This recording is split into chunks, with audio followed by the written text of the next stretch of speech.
Choam Nomsky was born in 1983 in France. In the 1990s, in high school, he studied German as a foreign language. After graduating, he traveled to Germany for the first time, and it was brutal. The disconnect between how good he thought he was at the language and how good he actually was hit him like a brick wall. He struggled even for simple tasks like asking for directions or ordering food. Here was a foreign language that he had been studying for years, and yet he still couldn't handle even basic conversations. He concluded that there was something deeply wrong with the way languages are taught in school, and he set out to find a better alternative. After some trial and error, what he landed on was a kind of naturalistic approach that sought to emulate how young children learn their first language. He realized that the most important part in learning a language wasn't so much studying grammar rules and committing to memory lists of vocabulary and whatnot. The most important part was just naturally engaging with the language. He started a YouTube channel to talk about his findings. He built a website selling a language learning product he designed, and he published a book entitled How to Learn a Language Like a Zygote. Alright, that was a lie. Nomsky isn't real. I didn't want to single anyone out, so I made him up as a fictional stand-in. You might have recognized the template of that story, though. It's the origin story of a big chunk of today's language learning gurus. The quote-unquote traditional method used in school led to failure. Then later on, they discovered a more natural approach, which led to great success. The story isn't new. Georges Leygues was born in 1856 in France. Unlike Nomsky, he's real. But like Nomsky, he studied German in school and went through the same rough experience when he first traveled to Germany. In 1904, reminiscing about his past, he wrote, roughly translated, quote, "As a student, I did exceptionally well in German. But the first time I went to Germany, I found it extremely difficult to order a beer or ask what time the train would be leaving." Leygues went on to become a high-ranking public official in France. In 1902, when he was Minister for Education, he signed off on a policy that will roll out a more naturalistic approach to language teaching in all French schools. It was called the méthode directe, or direct method. The core idea was to teach students directly in the foreign language they were trying to learn, instead of teaching it indirectly by explaining things to them in their mother tongue, hence the name direct method. From there, many things follow. I won't go into detail here, but basically what you end up with is a method that is largely naturalistic, where students are meant to learn the language in a similar way to how young children learn their native tongue. Over a century separates Georges Leygues from Choam Nomsky, or at least the language learning gurus Nomsky is a stand-in for. And yet, it's essentially the same story.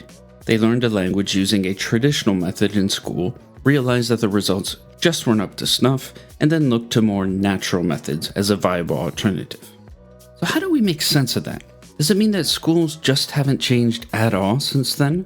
Does it mean we just haven't made any progress and haven't learned anything new about how to learn a language? Or is there perhaps something else going on? In the second half of the 19th century, there was a strong push towards modernizing foreign language education, relying more on naturalistic principles of learning and building on the efforts of reformers from centuries past, like Comenius or Pestalozzi. To give you an example of what some of these more naturalistic courses might have looked like, here's French linguist Claude Marcel describing an introductory class in 1853. Quote, "The instructor, at first, makes his young pupil acquainted with useful words by bringing before his notice familiar objects, such as parts of the body, articles of dress, food, or furniture. Anything, in fact, which being within reach or within view may fix the student's attention. And by incorporating their foreign names and simple phrases in connection with such expressions as signify, here is, look at, hold, take up, give me, bring me, etc."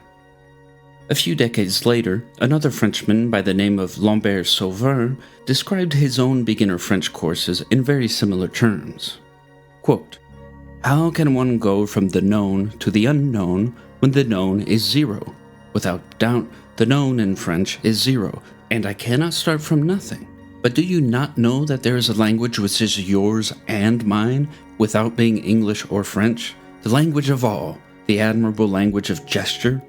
Very well, I raise quickly my finger before you and show it to you. Do you not understand, whatever your language may be, that means there is the finger? And if I point my extended forefinger towards the table or the door, do you not understand that I say, there is the table, there is the door? Place before you a teacher who speaks with word and with gesture, and you will understand as my pupils understand. That excerpt is from a book entitled An Introduction to the Teaching of Living Languages Without Grammar or Dictionary, published in 1874.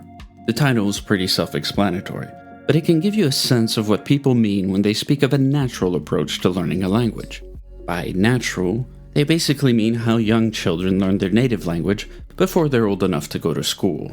They don't drill grammar rules from a textbook or look words up in a dictionary. They learn inductively by interacting with the world and the people around them. Along with Gottlieb Hennes, a fellow immigrant from Germany, Sauveur founded a language school in Boston based on these naturalistic principles. A few years later, in nearby Providence, another immigrant from Germany founded a language school based on very similar principles. His name was Maximilian Berlitz. His school took off in a way that Sauveur and Hennes's just hadn't, and it would eventually become the big brand name it is today. In 1900, the Berlitz method was demonstrated at the Universal Exposition in Paris. It was a big hit, winning several awards, and that probably had some influence on why the French school system adopted the méthode directe a few years later. But the schools that used naturalistic methods like this one were private businesses. Alongside the emergence of these private schools, there was a much broader movement to reform language education in secondary schools and universities, a movement which is known as, fittingly, the Reform Movement. Some of its more influential figures were Otto Jespersen, Paul Passy, and Wilhelm Viator. The Reform Movement didn't go as far as Hennes, Sauveur, and Berlitz, but they were pushing for things that went broadly in the same direction.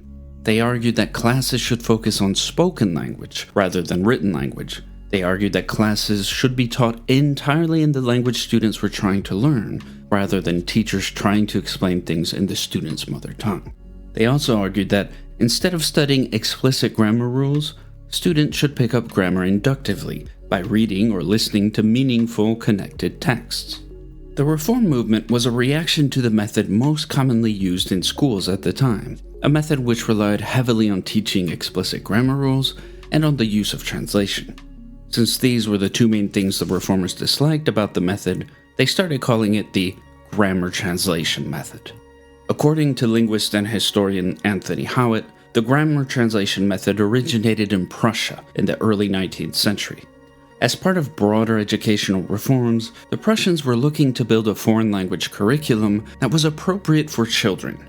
They looked at what scholars were doing, and for the most part, what scholars were doing was diving straight in and trying to read foreign literature by studying its grammar and comparing it to their native language. A comparative method, if you will.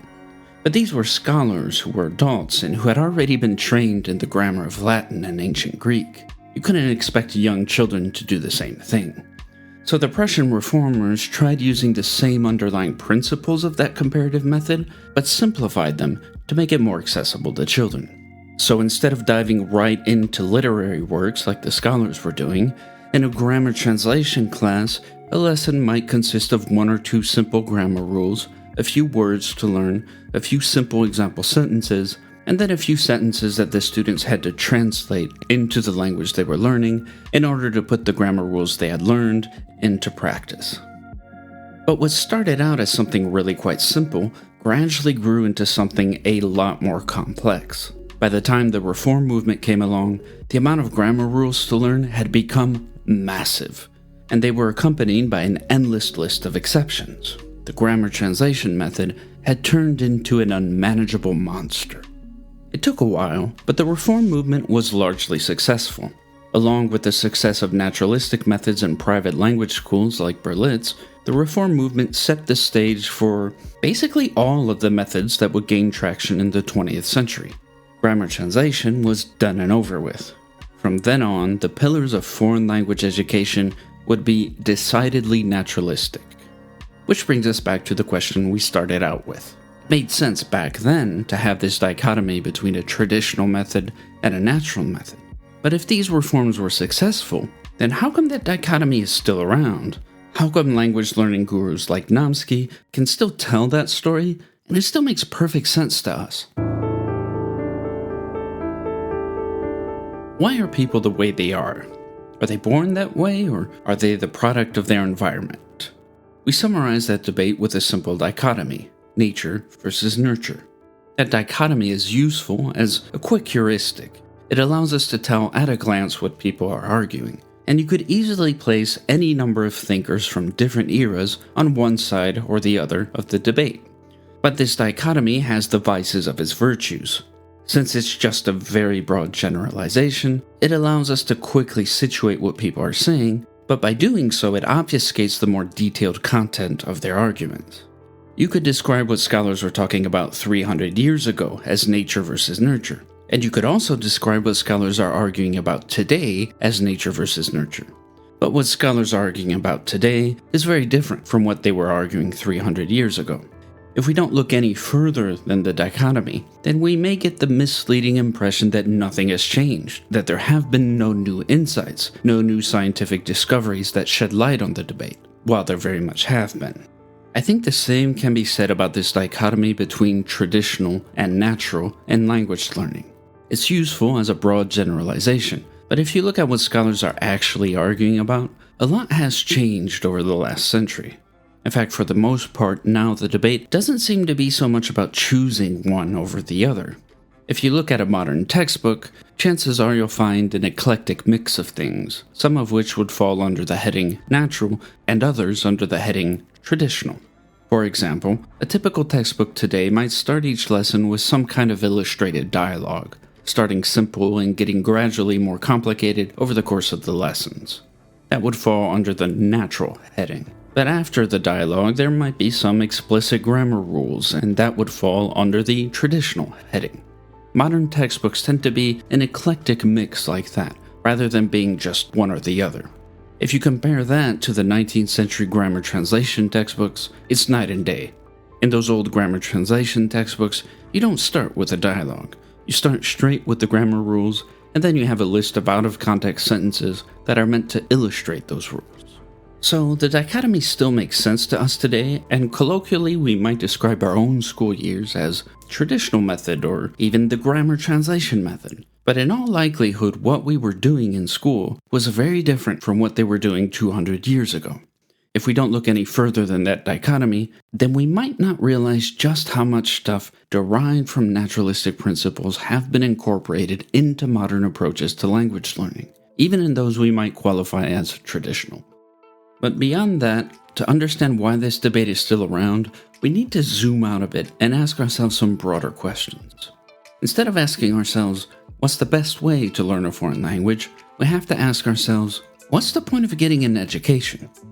At that level of abstraction, the dichotomy we end up with is no longer traditional versus natural, but rather classical versus utilitarian. Schools of the like run by Hines, Sauver, or Berlitz emerged at a time where society was undergoing rapid changes. Too many to address here, but as just one example, this was a period where immigration to the US skyrocketed. Many immigrants arrived to the US and flocked to urban centers to find work. For those who didn't speak English, they needed to learn English fast in order to navigate their new life in the US. For a demographic like that, the goal is going to be, first and foremost, utilitarian. The students are learning the language because they need it for some practical purpose. Immigration is just one factor among others, but suffice to say that this was a time where the practical focus of education was front and center. On language learning YouTube today, most people seem to assume that kind of utilitarian view. You learn a foreign language for practical purposes. Maybe you want to move to the country, or you want to be able to read books or watch TV shows in the language.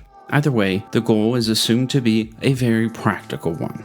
That utilitarian view might seem obvious to us on YouTube, but it wasn't so obvious for secondary schools and universities. If we look at school through a purely utilitarian view, then a lot of our school years might seem like a waste of time. It's the typical gripe. School taught me math equations I'll never use, but nobody taught me how to fill out a tax form.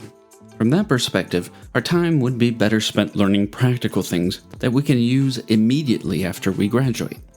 Against that utilitarian view of education, there's what we could call the classical view of education. In the classical view, the point of education isn't so much to develop practical skills, but rather it's to cultivate the mind and help the student grow as a person. To illustrate what the classical view looks like, here's a quote from a professor of German studies, Victor Basch, in 1892, in the context of the debates over reforming the French educational system. Roughly translated. Quote, "Secondary education should only seek to provide a solid instruction in general knowledge, literature, philosophy, and science. It should seek to provide an intellectual and moral culture, and it should be devoid of any vocational goal.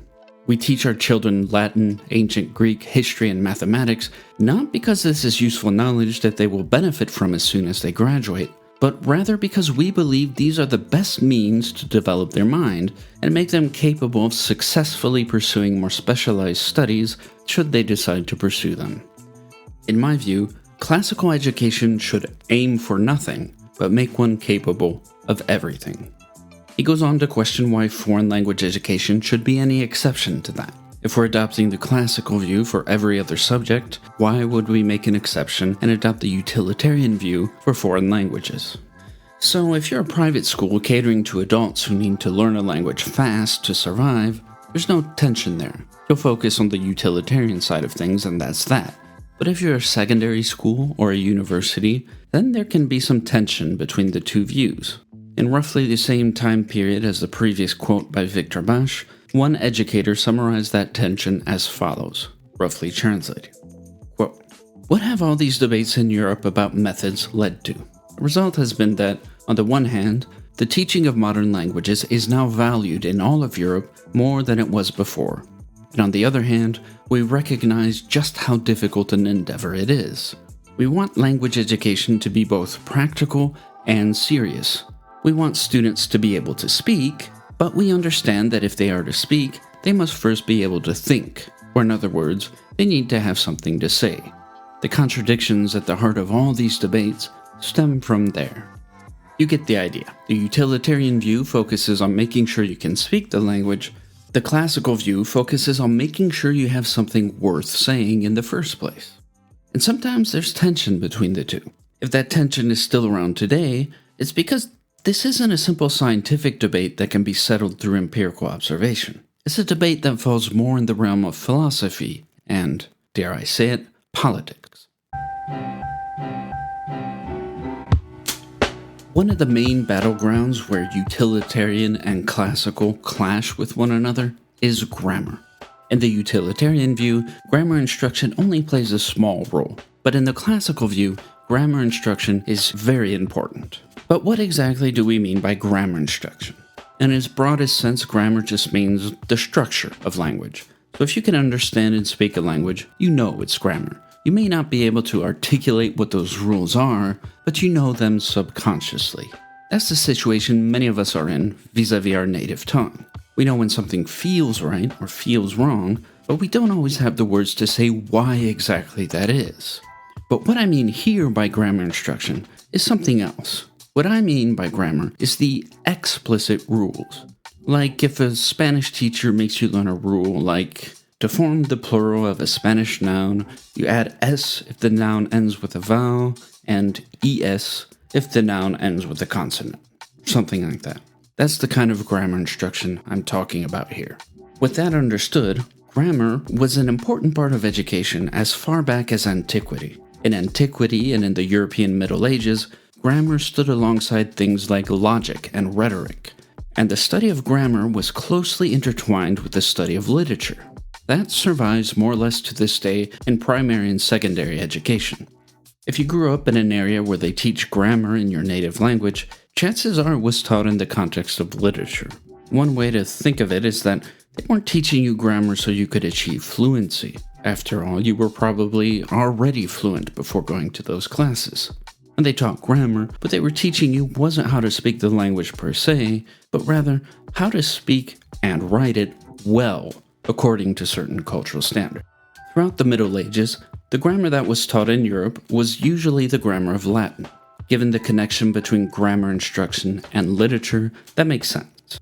The largest body of literature available to them at the time was in Latin, so it makes sense that the grammar they studied was Latin grammar. For a long time, they were also learning Latin to communicate. Latin was the lingua franca used by religious authorities, scholars, and the political elite.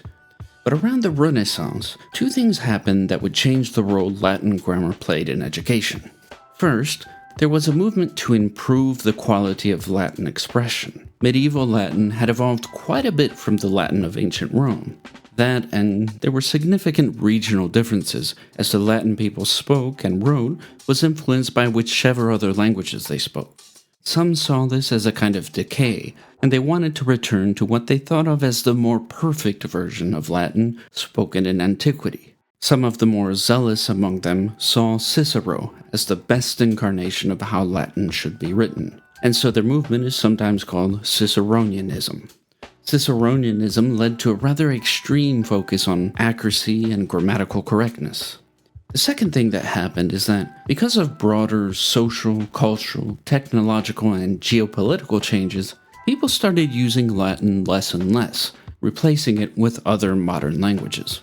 So on the one hand, there was a very strong focus on grammatical correctness, and on the other hand, there was far less need to be able to actually speak Latin fluently. That created a problem. What's the point of obsessing over Latin grammar if you don't even need to speak the language in the first place? Over time, the idea emerged that the main point of learning Latin grammar wasn't to become fluent in the language, but rather the point was to develop mental discipline. The process became the goal.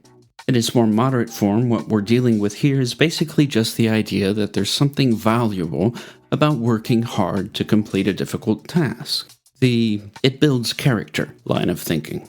In its more extreme forms, it led to an excessive worship of effort. Basically, what makes something valuable is that it takes effort. If it doesn't take effort, then it's not valuable.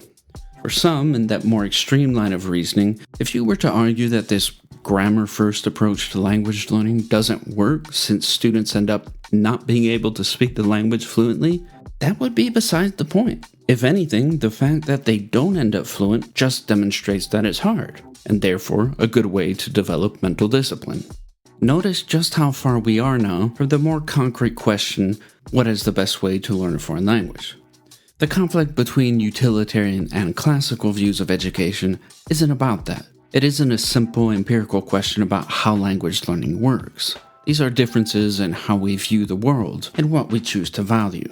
We could argue over which side is right, and I personally do have strong opinions about it, but for our purposes here, it's enough to just notice that that debate exists. Because, and this is what I'm getting at, that philosophical debate can sometimes infuse the way we talk about the more practical question of how to learn a foreign language. It's a palimpsest of sorts, where our arguments about traditional versus natural methods of language learning are written over the less visible arguments about classical versus utilitarian views of education. We might think we're only talking about whether or not X or Y method is the most effective to achieve fluency, but underneath it all, sometimes there's also another layer of disagreement that isn't scientific or empirical, but rather philosophical and political. And that might help explain why this debate over traditional versus natural methods has been around for so long, and probably isn't going anywhere anytime soon. Have you ever seen videos like this one?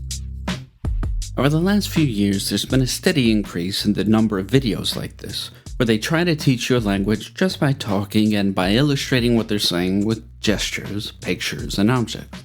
It's a veritable boon for anyone who wants to learn a foreign language. And you might have recognized what Marcel and Sauveur were describing way back in the mid-19th century. They're basically doing the same thing. But if you ask the people making this kind of content why they're teaching this way, why they believe it's an effective way to teach and learn, it's very unlikely that they'll mention Marcel or Sauveur. In most cases, they'll cite a particular theoretical model that was developed by linguist Stephen Krashen in the 1980s, and that's about it. Anything that happened before the 1980s just doesn't enter the picture. So there's a kind of historical shallowness there. Is that a problem? Well, not really. I mean, even if it was, with everything wrong with the world today, it would be way down the list of things to worry about. But nonetheless, I do think it shapes how we talk about language learning in ways that are less than ideal. Let's circle back to Georges Leygues and the adoption of the méthode directe in France in the early 20th century. On paper, this more naturalistic approach should have led to better outcomes. By using this method, students should have no longer had the kind of experience Leygues or Nomsky had, namely of studying a language for years only to realize that they're unable to handle even the most basic conversations in it. But that's on paper. In practice, it failed. And it failed pretty hard. Why did it fail? Hard to say, but if you look at the specifics, it seems like a lot of it had to do with what happens when theory meets praxis, when the rubber meets the road, as it were. There were the all-time classics of not having enough class hours and having class sizes that were far too large. Teachers struggled to cover everything they were supposed to cover in the short time frame they were given, and class sizes posed a challenge since not every student could progress at the same pace. Since everything had to be learned inductively, it deprived teachers of a lot of the tools they could have otherwise used to help the students who were struggling. Beyond that, it was a method that put a lot of pressure on teachers. It's a bit of a odd situation because, on the one hand, you could argue that naturalistic methods like this one devalue teachers, in the sense that they no longer need to have all of this technical knowledge about grammar rules and whatnot. It would be unfair, but if you were to be snide about it, you could say that with naturalistic methods, teachers are basically just glorified conversation partners. Anyone can do it. But at the same time, it was actually very demanding on teachers. It required of them to have the kind of quality that only few people have, namely the ability to enthuse and capture the attention of an entire class without exception and without pause. Like, in that kind of class, there's no downtime where students do exercises on their own. There's no tangible thing to point to reassure students that they're making progress. From start to finish, the teacher has to carry everything on their own. There are many great teachers out there, but even among the best, that kind of ability is hard to come by. Those are just a few possible factors among many others. But you get the point. A method doesn't exist in a vacuum. Its success or failure hinges on the particular circumstances it is used in. According to linguist Christian Puren, in the aftermath you had three main schools of thought. First, the proponents of the traditional method concluded that the méthode directe had failed because it was a bad method, and therefore we should go back to the traditional method. Second, the proponents of the méthode directe argued that the method was the right one, but you just needed to tweak it a bit to adapt it to the practical constraints they were dealing with. And then you had a third group that advocated for a kind of common sense pragmatism.